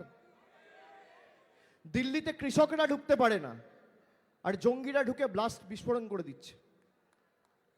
কৃষকদের ঢোকার সময় এত বড় বড় 10 ফুট 12 ফুটের ব্যারিকেড, আর 4 জন জঙ্গি ঢুকে কাশ্মীরের পেহেলগামে দিনের আলোতে 26 জন নিরীহ মানুষকে মানে গুলি করে ঝাঁঝরা করে দিল। আর যার ব্যর্থতার কারণে করলো, অমিত শাহর মন্ত্রক তাকেই আবার এক্সটেনশন দিল। এগুলো বলতে হবে মানুষকে। এর উত্তর দিতে পারবে বিজেপি? এর উত্তর দিতে পারবে? আমাদের বাংলাদেশি বলেছিল, আজকে জ্ঞানেশ কুমারের আর অমিত শাহর ক্ষমতা আছে, যে 58 লক্ষ বাংলার ভোটারের নাম বাদ গেছে, তার মধ্যে কজন রোহিঙ্গা আর কজন বাংলাদেশি তালিকা প্রকাশ করবে। আমরা চিফ ইলেকশন কমিশনারের কাছে মিটিং করতে গিয়ে এই পয়েন্টগুলো বলে এসেছি। উনি ভেবেছিলেন আমাদের একটু ধমকে চমকে দেবেন, আর আমরা হয়তো মিউ মিউ করে বেরিয়ে আসবো। আমার দিকে আঙ্গুল তুলে কথা বলতে গেছে, আমি বলেছি আঙ্গুল নামিয়ে কথা বলবেন। আপনি মনোনীত, আমি নির্বাচিত। আপনাকে আমার প্রভুরা পাঠিয়েছে, আমাকে মানুষ নির্বাচিত করে পাঠিয়েছে। আমাকে বলেছে আই অ্যাম কনস্টিটিউশনাল অথরিটি, আমাকে বলছে আই এম কনস্টিটিউশনাল অথরিটি, আমি বলছি আই এম পাবলিক অথরিটি। আমি মানুষের কাছে দায়বদ্ধ। এসব ধমকানি চমকানি অন্য জায়গায়। আর আমি তো বলেছিলাম সিসিটিভি প্রকাশ করতে পারেনি তো। আমরা যে প্রশ্নগুলো করেছিলাম একটা উত্তর দিতে পারেনি। 5 বছর ধরে বাঙালিকে বাংলাদেশি বলেছে, রোহিঙ্গা বলেছে। তাহলে তালিকা প্রকাশ করা উচিত না? কজন রোহিঙ্গা ধরা পড়েছে, কজন বাংলাদেশি ধরা পড়েছে, কোথায়? এগুলো আপনারা প্রচার করবেন না? এদের ব্যর্থতাগুলো বাংলার মানুষের কাছে তুলে ধরবেন না? লোকাল প্রচার যেমন করতে হবে, রাজ্যের জন্য মমতা ব্যানার্জি যা করেছে সেগুলো তো মানুষকে বলতে হবে। চায়ের দোকানে বলতে হবে, বাসে বলতে হবে, ট্রেনে বলতে হবে, আড্ডায় বলতে হবে, ক্লাবে ক্যারাম খেলতে গিয়ে বলতে হবে, সব জায়গায় বলতে হবে যে যেভাবে বাংলার মানুষকে বঞ্চিত, লাঞ্ছিত, শোষিত করে রেখেছে এই বিজেপি সরকার, বাংলার মানুষকে ভাতে মারার ষড়যন্ত্র পরিকল্পনা নিয়েছে। যেখানে সুযোগ পাবেন বলবেন। আর অনেকে ভয় পান যে বিজেপিকে আক্রমণ করব, তারপর যদি আমাদের বিরুদ্ধে কোনো আইনত মামলা হয়। আমার স্পেশাল লিগ্যাল টিম রয়েছে, আপনার যা আইনত সাহায্য লাগবে দেবাংশু আর তিরাঙ্কুরকে বলবেন, আমি দাঁড়িয়ে থাকবো আপনাদের সাথে। আমরা থাকতে দেখি না কার গায়ে স্পর্শ করে। অনেক ধমকানি চমকানি দেয় না, এই করব তাই করব, টিকি ছুঁয়ে দেখায়।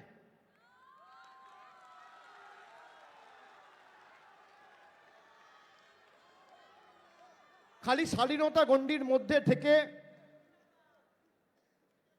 একদম যুক্তি দিয়ে প্রতিরোধ গড়ে তুলবেন, প্রতিবাদ করবেন যুক্তি দিয়ে। এদের কাছে যুক্তি নেই, কিচ্ছু নেই। আমি কবে থেকে বলছি আয় ভাই লড়বি, আয় পরিসংখ্যান নিয়ে আয়, রিপোর্ট কার্ড নিয়ে আয়, পাত্তা নেই। কি নয় হিন্দু, মুসলমান, মন্দির, মসজিদ। আরে ব্রাহ্মণ কন্যা মমতা বন্দ্যোপাধ্যায়কে তোদের থেকে হিন্দুত্ব শিখতে হবে, আমাকে শিখতে হবে। হিন্দু মেরে যারা ক্ষমতায় এসছে তাদের থেকে আমাদের হিন্দুত্ব শিখতে হবে।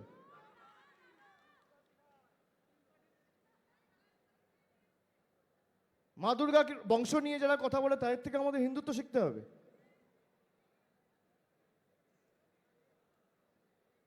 নির্বাচন হওয়া উচিত, রাজনৈতিক লড়াই হওয়া উচিত ইস্যু নিয়ে। স্বাস্থ্য, পর্যটন, শিক্ষা, কর্মসংস্থান, শিল্প, বাসস্থান, পরিকাঠামোগত উন্নয়ন। যে একটা সরকার এতদিন ক্ষমতায় কি কাজ করেছে। আর বিশেষ করে আমরা যখন আমাদের রিপোর্ট কার্ড দিচ্ছি, আপনারা 12 বছর ক্ষমতায় আপনারা রিপোর্ট কার্ড দিচ্ছেন না কেন? যে বাংলার জন্য কি করেছেন।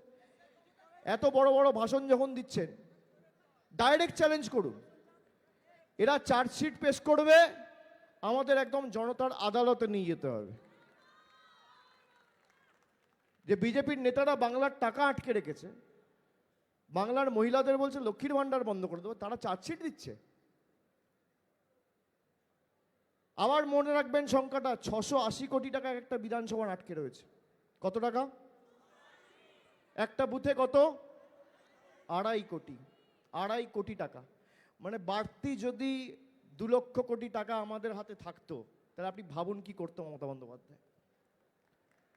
কোথাও একটা দীর্ঘদিনের লম্বা রাস্তার দাবি রয়েছে, একটা ব্রিজ করতে 50-60 কোটি টাকা খরচা হয়, ছোট ব্রিজ করতে গেলে।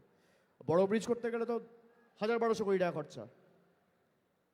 মানে একটা বিধানসভায় যদি 100 কোটি টাকারও ব্রিজ হয়, তাহলে 5টা করে ব্রিজ হতো। যেখানে 27,000 কোটি টাকা খরচা করে লক্ষ্মীর ভান্ডার দিচ্ছে, সেখানে 50,000 কোটি টাকা খরচা করে লক্ষ্মীর ভান্ডার দিত। মোদি আটকে রেখেছে যাতে দিতে না পারে। এই টাকা আমাদের তুলে নিয়ে গেছে এখান থেকে জিএসটির আর ইনকাম ট্যাক্সের মাধ্যমে। তাই এগুলো আমাদের সঠিকভাবে মানুষের কাছে উপস্থাপিত করতে হবে। এবং আপনারা ভাববেন না যে আমাদের দল বলল না, আমাদের দল জানালো না। উপস্থিত বুদ্ধি কাজে লাগান। আপনারা মোটামুটি জানেন কোনোদিন আপনাদের মাথা নত বা হেয় হয়, তৃণমূল কংগ্রেসের কোনো নেতা কোনো সে কাজ করবে না। আর যদি কেউ করে তাকে দলে রাখা হবে না। আমরা ব্যবস্থা নিইনি বলুন তো? আমরা একমাত্র দল যে ব্যবস্থা নিয়েছি, অন্য কেউ নিয়েছে? এই অজিত পাওয়ার থেকে শুরু করে নারায়ণ রানে থেকে শুরু করে হিমন্ত বিশ্ব শর্মা, শুভেন্দু অধিকারী, সব তো বড় বড় পদ পেয়েছে। যারা দুর্নীতিতে যাদের নাম জড়িয়েছে তাদেরকে বড় বড় পদ দিয়েছে। আর আমরা দল থেকে বহিষ্কার করেছি, এক্সপেল করেছি, সাসপেন্ড করেছি, তাড়িয়েছি। এটাই তো পার্থক্য। যাই হোক, অনেকক্ষণ হয়েছে। আমি 4:30টায় শুরু করেছি, এখন 5:30 বাজে। প্রায় 1 ঘন্টা আপনাদের সাথে কথা বললাম। আমি আগামী দিনে আবার দরকার হলে আপনাদের সকলের সাথে মিলিত হব, কিন্তু আমি বাংলার ডিজিটাল যোদ্ধা। আপনাদের দায়িত্ব কিন্তু অনেক বেশি, কর্তব্য কিন্তু অনেক বেশি। বাংলার সংস্কৃতি ঐতিহ্য রক্ষা করার দায়ভারটা কিন্তু আপনাদের সকলের কাঁধে। এটা মাথায় রাখবেন যে আমার কাছে হয়তো ওয়াল রাইটিং করার মতো তুলি নেই, রং নেই, মাঠে নেমে রাজনীতি করার জায়গা নেই, কিন্তু ফোনটা রয়েছে, সোশ্যাল মিডিয়া রয়েছে। আর ভালো কাজ যদি কেউ করে, দল কিন্তু সব রিপোর্ট রাখে, অ্যাসেম্বলি ওয়াইজ, পঞ্চায়েত ওয়াইজ আমরা সব রিপোর্ট রাখি। যাদেরকে দল মনে করবে যে ভালো কাজ করেছে, আগামী দিন দল তুলে নিয়ে এসে আপনাদের যোগ্য জায়গায় বসাবে, এই কথা আমি দিয়ে যাচ্ছি। আমি আরেকবার সকলকে ধন্যবাদ, কৃতজ্ঞতা, অভিনন্দন, শুভেচ্ছা জানিয়ে আমার বক্তব্য আজকে এখানেই শেষ করলাম। সকলে খুব ভালো থাকবেন, সুস্থ থাকবেন। আর আপনারা কিন্তু কথা দিলেন 250 করতে হবে, 250 মনে আছে তো? কথা রাখবেন তো? লড়বেন তো? লড়বেন? টানা 110 দিন লড়াই করতে হবে। কোনো জায়গা জমি ছাড়া যাবে না, 1 ছটাক জমি বিজেপিকে ছাড়া যাবে না। কোনো সময় অপচয় করা যাবে না। বাংলা জিতবে, বাংলা লড়বে, বাংলা গড়বে। আর সেই লড়াই এবং সেই বাংলাকে জেতানোর কারিগর আপনারা। আর জয় বাংলা যখন বলবেন, মাথা উঁচু করে বলবেন। দেশের রাষ্ট্রপতি বাংলা এসে জয় বাংলা বলে গেছে। জয় বাংলা, জয় বাংলা, জয় বাংলা, জয় বাংলা, জয় বাংলা, জয় বাংলা।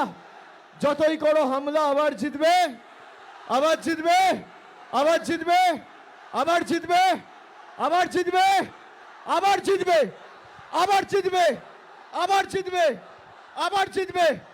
জয় বাংলা, জয় বাংলা, জয় বাংলা, জয় বাংলা, জয় বাংলা। আপনাদের সকলকে আরেকবার ধন্যবাদ জানিয়ে আমি আমার কথা এখানেই শেষ করলাম। জয় হিন্দ, বন্দে মাতরম।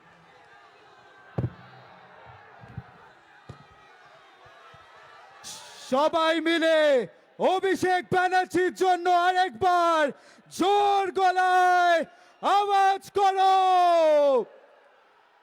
ডিজিটাল যোদ্ধারা, তোমরা বোঝাও তোমাদের কত দাম।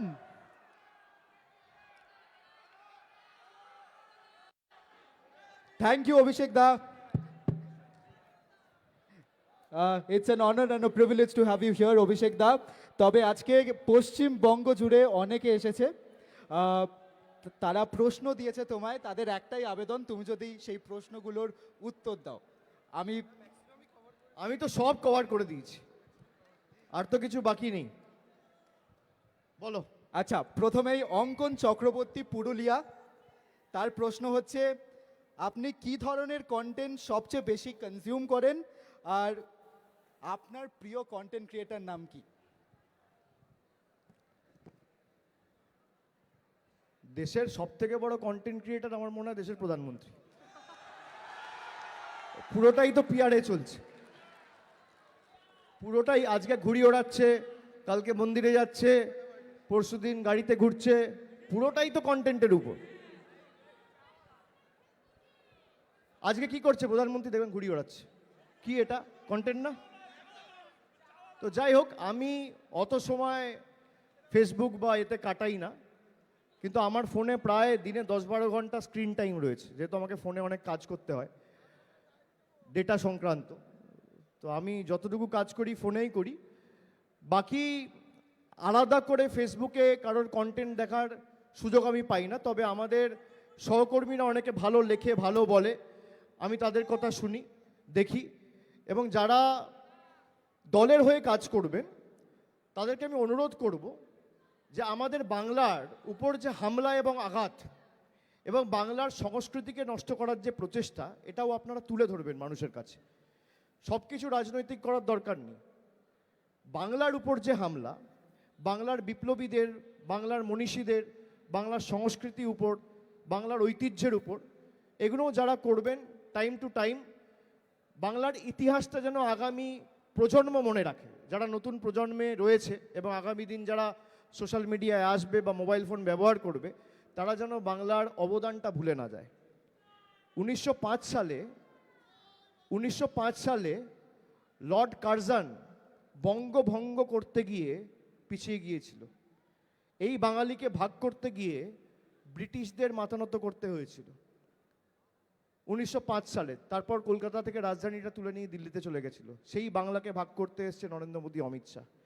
তো আগামী প্রজন্মে যাতে বাংলার ইতিহাস, বাংলার মনীষীদের অবদান, রাজনৈতিক লড়াই, স্বাধীনতার লড়াই এগুলো জানতে পারে। বিশেষ করে মমতা বন্দ্যোপাধ্যায়ের দীর্ঘদিনের আন্দোলন সংগ্রাম, যারা নতুন এসছেন তারা অনেকে জানেন না। সবাইকে জানতে হবে, শিখতে হবে, শেখার শেষ নেই। তো এগুলো যেখানে পারবেন আপনারা বলবেন। পরের প্রশ্ন হচ্ছে স্নেহা ঘোষের থেকে, হাওড়া বালি। দাদা, আপনি নেক্সট জিম সেলফি কবে পোস্ট করবেন? 250 করার পর। তৃণমূল জিতবে, 250 হবে, তারপর হবে।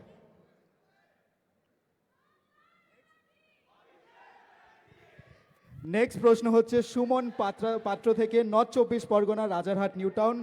আমরা কিভাবে আমাদের নেতাদের সঙ্গে আরো বেশি ডিজিটাল ওয়েবে সংযুক্ত থাকতে পারি? একটা তো আমাদের অ্যাপ রয়েছে দিদির দুধ বলে, আপনারা জানেন। বাকি আমরা সবাই রয়েছি, ফেসবুকে রয়েছি, সেখানে মেসেজ করার সুযোগ রয়েছে, ইনস্টাগ্রামে রয়েছি, সেখানে মেসেজ করার সুযোগ রয়েছে, হোয়াটসঅ্যাপের চ্যানেল রয়েছে, সেটাকে আপনারা ফলো করতে পারেন। আপনারা টুইটারে বা এক্সে মেসেজ করার সুযোগ রয়েছে, তাদেরকে ফলো করলেই আপনারা যোগাযোগে থাকতে পারবেন। বাকি যদি কারোর কোনো রকম কিছু ইনফরমেশন দেওয়ার থাকে, সঙ্গে সঙ্গে আমাদের মেসেজ করে জানাবেন, আমাদের টিম তৎক্ষণাৎ যোগাযোগ করবে আপনাদের সাথে। কিন্তু কারোর যদি কোনো রকম কোনো আর্জেন্ট কিছু থাকে, আমি সেটা দায়িত্ব দিয়ে গেলাম ত্রিনাঙ্কুরকে আর দেবাংশুকে। আপনারা জানাবেন, এই দুজন সঙ্গে সঙ্গে আমাকে জানাবে। নেক্সট প্রশ্ন হচ্ছে সৈনব চক্রবর্তীর থেকে, আলিপুরদুয়ার। আজকের অভিজ্ঞতাটি খুবই সমৃদ্ধ ছিল, আমরা কিভাবে এমন আরো অভিজ্ঞতা অর্জন করতে পারি? না দেখো, আমরা এরকম স্কেলের একটা কনক্লেভ এই প্রথমবার করছি। আমার মনে আছে 2000 কবে হয়েছিল রে, যেটা নজরুল মঞ্চে 2018 সালে।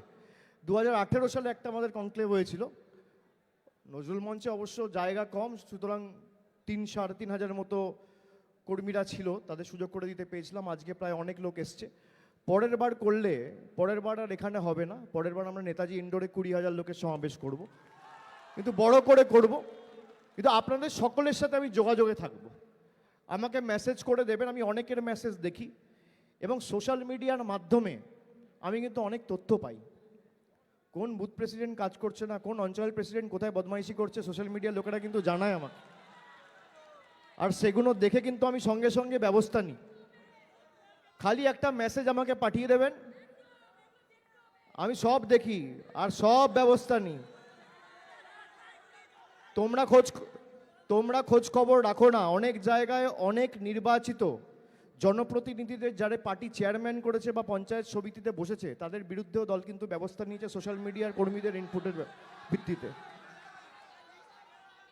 আমরা যে তথ্যগুলো পাই, আমরা কিন্তু যাচাই করে যার বিরুদ্ধে ব্যবস্থা নেওয়ার আমরা কিন্তু নিই। যার যা বলার থাকবে সঙ্গে সঙ্গে আমাদের জানিয়ে দেবে, ঠিক আছে? দাদা, আমাদের ডিজিটাল যোদ্ধারা কিন্তু অনেক দিন ধরে সোশ্যাল মিডিয়ামে কন্টেন্ট পোস্ট করে গেছে, সাহায্য করে গেছে। যেই কারণে আমরা 10 জন বেঁচেছি 10টা ক্যাটাগরিতে, যাদের আমরা আজকে পুরস্কার দেব তোমার হাত দিয়ে। তাই তোমার অনুমতি থাকলে এক একজন করে ডাকবো। বেস্ট ফ্যান পেজ, তার winner Abhishek Banerjee fans.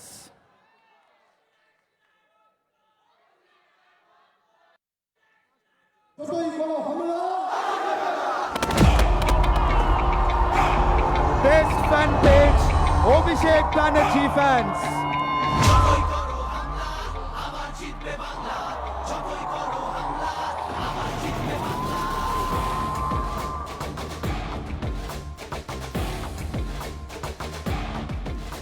Next category হচ্ছে best page managers district level, আর এটাতে উইনার্স হয়েছে বাবলু ওরাও এবং সফিউল আলম। বাবলি ওরাও এবং সফিউল আলম। অপমানে লড়াই হলে জবাব দিতে এই বাংলাও জানে।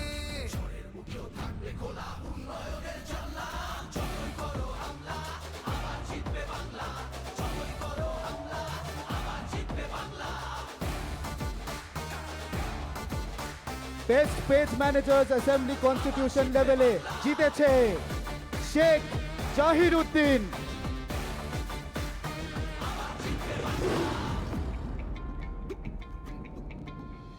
নেতাজি আর রবি ঠাকুর থেকেছেন এই ভিতে, একটা সুযোগ ছাড়োনি তাই তাদের আঘাত দিতে। আলো দেখায় যে বাংলার শিল্প সংস্কৃতি, ভাগ করতে পারবি না তার বেস্ট নিজস্ব কন্টেন্ট ক্রিয়েটর হয়েছে অষ্টমী গিরি। এই মাটিতে সব উৎসবের সমান জায়গা আছে, ভালোবাসা হার মানে না চোখ রাঙানির কাছে। বাংলা বিবেক এই ভারতের বাংলা সবার ঠাঁই।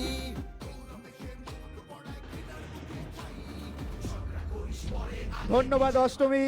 এবারে আমরা ক্যাটাগরিতে আসবো বেস্ট ডিজিটাল যোদ্ধা। তিনটে উইনার্স আছে, তার মধ্যে আছে সৌরদীপ শর্মা, অরিজিৎ ঘোষ এবং অর্পণ ব্যানার্জি।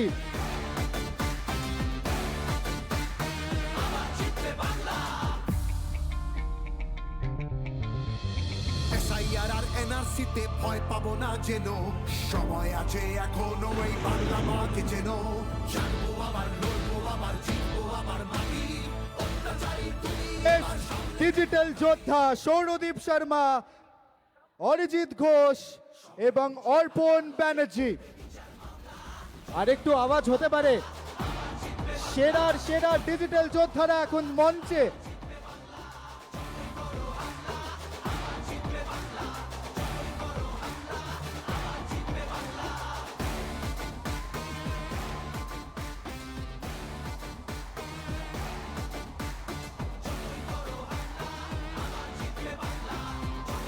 এর পরের category best social media influencer, আর সেই ক্যাটাগরিতে উইনার হয়েছেন Mousumi Chatterjee. Best social media influencer Mousumi Chatterjee. একবার জোরে হাততালি। বেস্ট সোশ্যাল মিডিয়া ইনফ্লুয়েন্সার বলে কথা। আর লাস্ট ক্যাটাগরি আমাদের স্পেশাল অ্যাচিভমেন্ট অ্যাওয়ার্ড, আর এই ক্যাটাগরিতে আবারও দুজনকে আমরা ডাকবো, রিয়াজউদ্দিন এবং কুন্তল দে। তারা যখন প্রবেশ করবে মঞ্চে, আমি চাই আপনারা সবাই এক জোরে হাততালি দিন। পথে সামনে নতুন দিশা, তারা সাহস দেখিয়েছে। তোমার অমানিসা ভাগ করেছো ধর্ম দিয়ে বার ভাষার content বানিয়ে গেছে। লড়াই হলে জবাব দিতে এই বাংলাও জানে।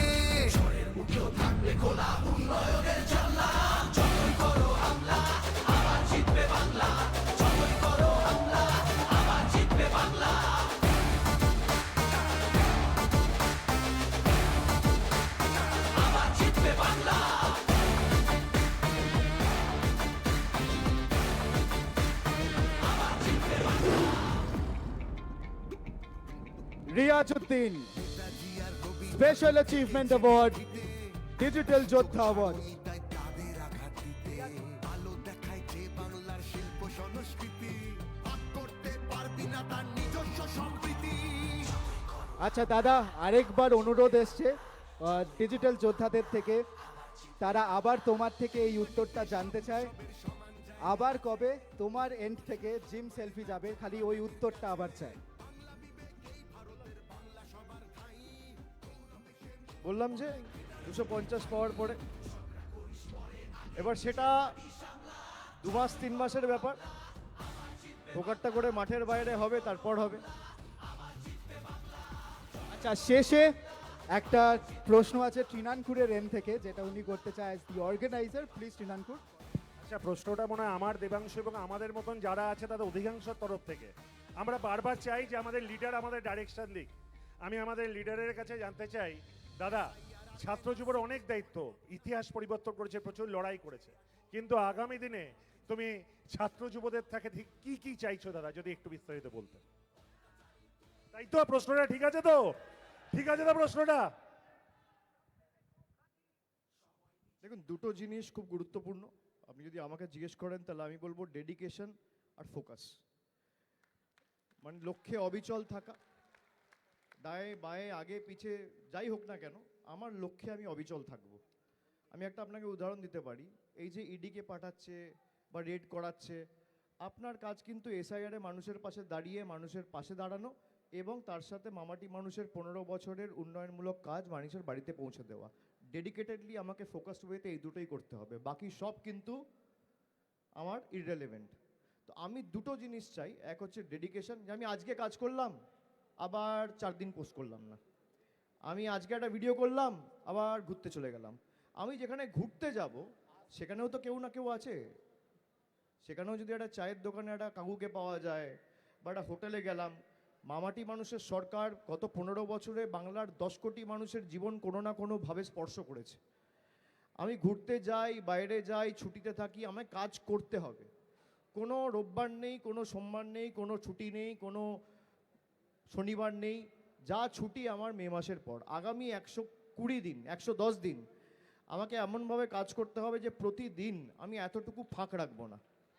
ফাঁক যদি থাকে, দেখবেন জল যেভাবে গড়িয়ে যায়, মিথ্যে খবর বা ফেক নিউজের ন্যারেটিভ কিন্তু সেভাবে স্প্রেড করে। আপনার জায়গা কিন্তু ছাড়া চলবে না, আমায় কন্টিনিউয়াসলি পোস্ট করতে হবে। যেখানে ওরা ফেক ন্যারেটিভ বিল্ড করতে চাইছে সেখানে গিয়ে কমেন্ট করতে হবে, ইতিবাচকভাবে করতে হবে এবং যুক্তির মধ্যে তাকে ঘিরতে হবে, যুক্তি দিয়ে তাকে ঘিরতে হবে। তো যারা এখন সোশ্যাল মিডিয়ার সাথে যুক্ত রয়েছেন বা আমার কথা সমাজ মাধ্যমে শুনছেন, আমি সকলকে অনুরোধ করব যে মাঠে ময়দানে পলিটিক্স হোক বা সোশ্যাল মিডিয়ায় হোক বা আপনি যে কাজ করুন না কেন, দুটো জিনিস খুব ইম্পর্ট্যান্ট, একটা হচ্ছে ফোকাস, একটা হচ্ছে ডেডিকেশন। যে আমি যখন লড়েছি, আমি যেটা বললাম যে মা একবারই হয়, মা যেমন চেঞ্জ হয় না। এবার আমাকে সারা জীবন আমি যদি সেই মায়ের সন্তান হই, আমাকে যখন আমি যখন দেখবো যে আমার মার অস্তিত্ব প্রশ্নের মুখে এবং আমার মার উপর হামলা হচ্ছে, আমি তখন আমার শরীরের শেষ রক্তবিন্দু পর্যন্ত যা করণীয় আমি করব। এটা লড়াই, এটা যুদ্ধ, এমনভাবে লড়তে হবে, হয় আমরা মরব নইলে আমরা জিতব। দুটোর মধ্যে কোনো পার্থক্য নেই, জিত ইয়া হার নেই, মত ইয়া জিত। হয় যখন বর্ডারে সৈনিকেরা লড়ে না, যে ডেডিকেশন নিয়ে লড়ে, তারা যে মানসিকতা নিয়ে লড়ে, সেই মানসিকতা নিয়ে আমাদের লড়াই করতে হবে। এটা তো বিধানসভার ভোট, মমতা বন্দ্যোপাধ্যায়কে 4র্থবার মুখ্যমন্ত্রী করার ভোট, দলকে 4র্থবার ক্ষমতায় আনার ভোট, নইলে বাংলা বাঁচবে না, মানুষ বাঁচবে না। এবং খালি ক্ষমতায় আনলে হবে না, আমি যেটা বলেছি 250 যদি পেতে হয়, সেই মানসিকতা নিয়ে আমাদের লড়তে হবে। যেই তিরঙ্গা ঝান্ডার জন্য যখন সৈনিকেরা বর্ডার বা সীমানায় লড়াই করে, যে মানসিকতা নিয়ে লড়াই করে, আমরা সেই মানসিকতা নিয়ে লড়াই করব। कि जिस झंडे के लिए हम लोग लड़ रहे हैं, या तो वो लहरा के आएंगे या उसमें लपेट के आएंगे, দুটোর মধ্যে একটা। সেই ডেডিকেশন যেন আমি সবার মধ্যে দেখতে পাই। থ্যাংক ইউ, সবাই ভালো থাকবে, আর নতুন বছরের সকলকে অনেক অনেক শুভেচ্ছা। ধন্যবাদ অভিষেক দা। আরেকবার সবাই মিলে একসাথে অভিষেক ব্যানার্জি, অভিষেক ব্যানার্জি। সবাইকে আজকে আসার জন্য অসংখ্য ধন্যবাদ। তোমরা সবাই ডিজিটাল যোদ্ধারা সোশ্যাল মিডিয়াতে ট্রাক করে যাও। ধন্যবাদ, শুভরাত্রি।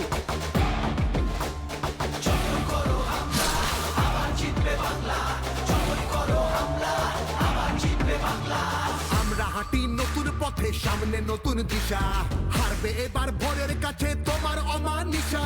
ভাগ করেছো ধর্ম দিয়ে ভাষার অপমানে, লড়াই হলে জবাব দিতে এই বাংলাও জানে। থাকবে খোলা উন্নয়নের জানলা, জয় করো হামলা, আবার জিতবে বাংলা। জয় করো হামলা, আবার জিতবে বাংলা।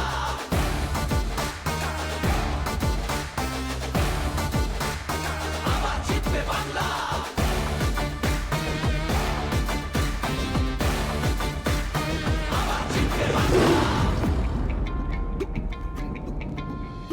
নেতাজি আর রবি ঠাকুর থেকেছেন এই ভিটে, একটা সুযোগ ছাড়ো নিতাই তাদের আঘাত দিতে।